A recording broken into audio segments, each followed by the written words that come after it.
Alrighty, well first, Anthony, I want to thank you for joining us. Oh, thanks so much for having me, Maryalice. Thanks for covering books. It's exciting. Absolutely right. And I first want to talk to you about your early years and ask you who or what inspired you to write? Oh, thanks so much. Well, I grew up in Cleveland, so I'm sure that feeling that everybody has in Buffalo in late March of like, when will winter go away? That's deep in my genes. Well, I guess my mom was the first inspiration. She was a school teacher. She taught science, but she loved to read. She read, of course, lots of writers about science like Rachel Carson or Aldo Leopold, but she read lots of fiction too. Our house was full of books, and the library was really our third place between school and home. I had two older brothers, and she kind of used the library as like a de facto daycare center for us. So books were just a huge part of my life, and mom modeled reading and curiosity so well. And she also, taught us to go outside and investigate the creatures in the backyard and kind of taught us that the world is a classroom in a sense. Hmm. So I think mom was my first inspiration, not to be afraid of books, to take out and check out whatever books you wanted to not worry about something was so-called outside your so-called age range. So I think mom was my first inspiration to be a curious person. Wow. So what were your first writings like? Are these going to be school assignments, or did you dabble a little bit in short stories or poetry or anything like that when you were a kid? I did. I did. Mom had a typewriter and I was obsessed with whiteout. And she, seemed so powerful to like correct mistakes. And I would use her typewriter when she wasn't around, and I would also type swear words. That seemed like really powerful to me. If I could have a character use a swear word in quotation marks, that seemed like I was doing something illicit. And then I would carefully white it out so that she wouldn't notice. So I would write stories about my toys. I think play, is just this wonderful act of imagination. I think we all need to cultivate more play in our lives. And so often somehow I would, maybe I'd have my little Playmobil pirates and I would make up stories about them. And I just love the idea of using narrative and using dialogue to have other voices, to have voices that transcended my own limitations. So using story to kind of slip the bounds of my own experience was something I was totally interested in, even from a young age. That doesn't mean I had any hope of being a published author. I never got to go to a place like the literary conversations that are being had in Buffalo at the Babel series. I never really even met a living writer. I just knew that I wanted to try to participate in that magic of using language to tell stories. So when did you actually realize that you were good at it? Oh gosh, I think that I'm still waiting for that moment. Every day I'm just like, oh, this isn't getting any easier. But I think in high school I did have some wonderful English teachers who recognized my writing, and I felt like it came a little easier for me than some of my classmates. So that was certainly a gift. But it really wasn't until after undergraduate, and when it was in my early 20s, I started to think I'm always going to regret this if I don't start taking it seriously and try to do more than just write these little private stories in notebooks. My father-in-law calls it, he has this great thing called the rocking chair theory. He thinks, try to imagine yourself in your 80s and will you look back at your life with any regrets? And Mm. that advice was always so good to me. I thought, okay, I'm going to chase this dream now of trying to figure out how to become a published writer. In my early 20s, when I was used to no income and, didn't have cable TV or a mortgage, all those things that students who are older and want to get into writing sometimes, they have to figure out a way to fit that into a family or into a full-time 40-hour-a-week job. So I feel really fortunate that I was young when I decided to really try to dedicate my life to telling stories with words. Now, many young writers really struggle to kind of develop their style or to find their voice. What was that process like for you? And was it painful, or did it kind of just come to you naturally? Yeah, thanks, Maryalice. That's such a good question. Yeah, of course, it's painful at times. I think all beginning writers, you're kind of caught up in imitation, and I think that's healthy. You fall in love with Edith Wharton for a while, or for me, it was Hemingway. I'm trying to write these like really clean, lean sentences, and then you read Faulkner, and you're like, oh, I need way more adjectives. I'm going to do a lot of run-on sentences. So I was often too influenced by the stuff I was reading at the time, the stuff that was really engaging me. But as you take in more and more, just like say if you want to be a pianist, you should listen to hip hop and listen to jazz and listen to classical.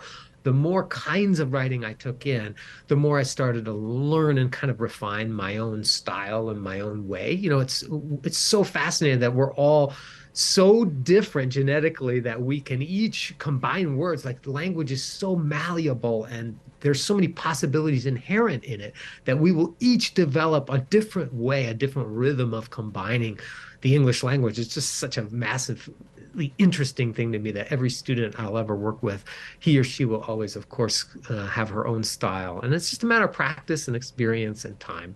Yeah, I love that. I love that it sounds like it was very organic for you and really about distilling all your experiences. That's really cool. But let me ask you, who did you rely on for feedback or a good critique along the way? Yeah, really good question. Because often it can feel quite isolating, I think, for writers. It's a lonely job. And then there's a lot of stuff out there, especially for people getting started now with the internet, so it's hard to find a way to get readers, to get feedback. So for me, I felt like, I was the youngest, so I think I had a little more permission from my parents to try this crazy mission in life. But I found a master's program to be really helpful. I worked for a few years in restaurants and got enough money built up that I went to graduate school. And those 2 years, I got what's called an MFA, a Master's in Fine Arts.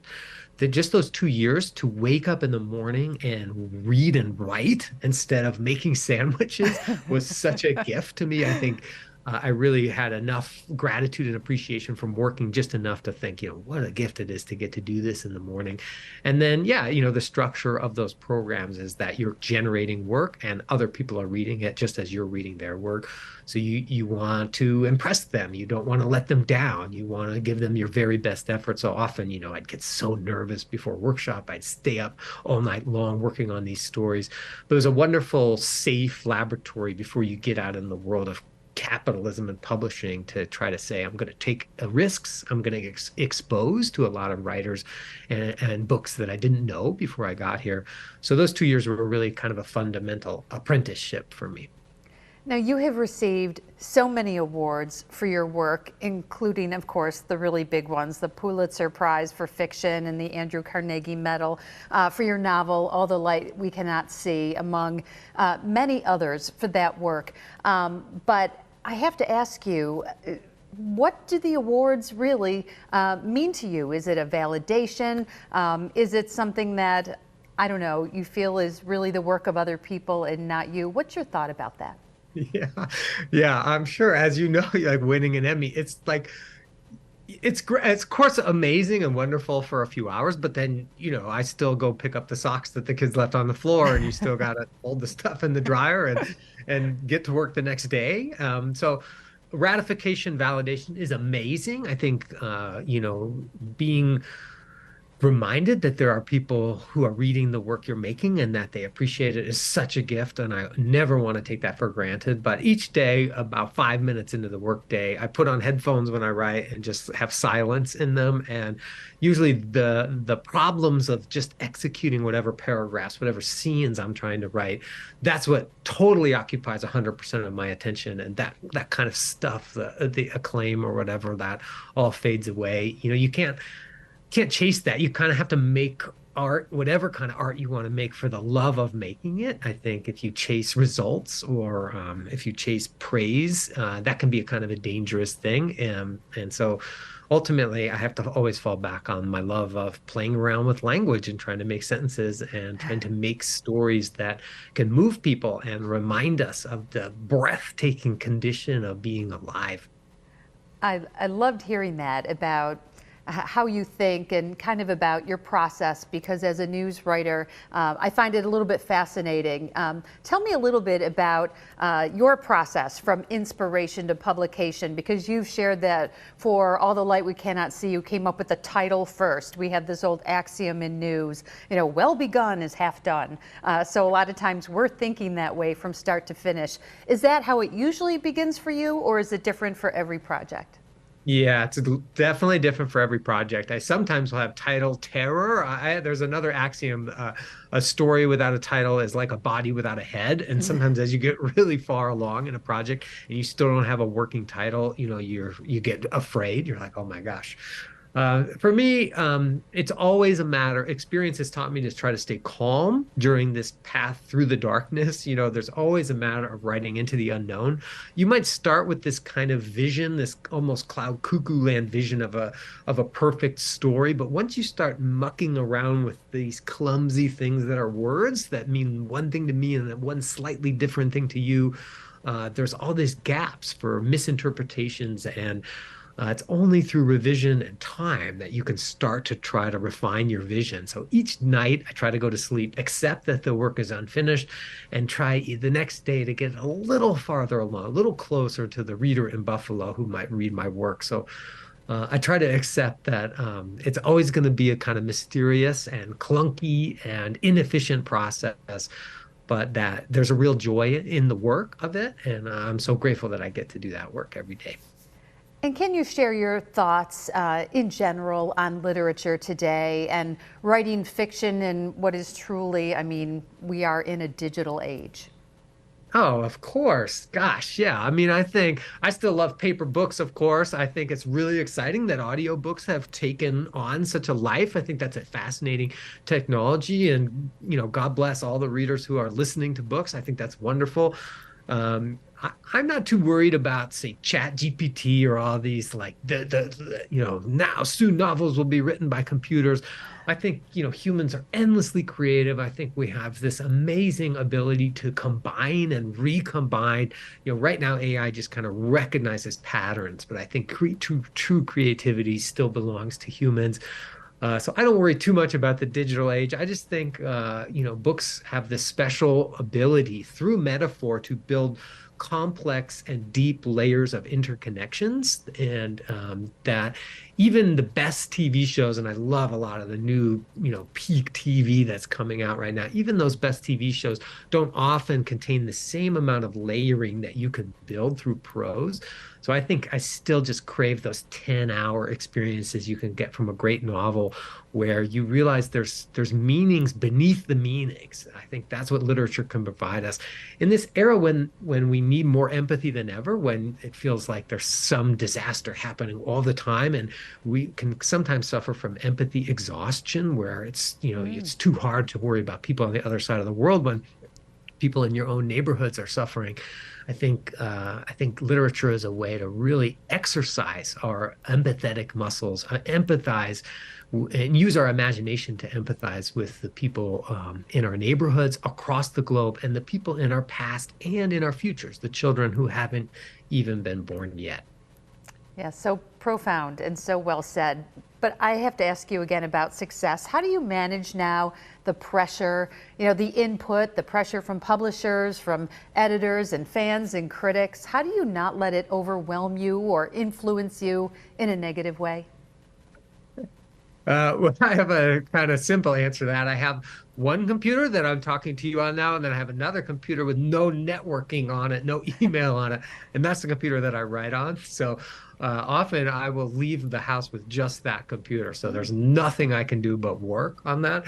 So it kind of helps build that line between, New York City and the publishing machine and all the emails I get, and just trying to be a creative, playful writer.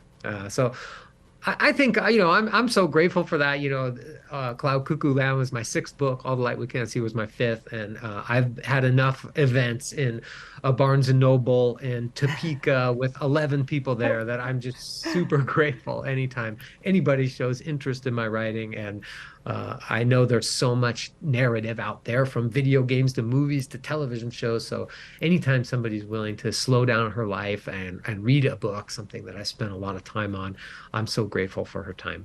So great. And finally, I just want to quickly ask you about efforts recently to change the language or add language of some literary classics, because some feel that words or expressions could be offensive to some readers. And I'm thinking of Dahl's Charlie and the Chocolate Factory, for example, not calling Augustus Gloop enormous or calling him that instead of fat. Where do you weigh in on that whole movement?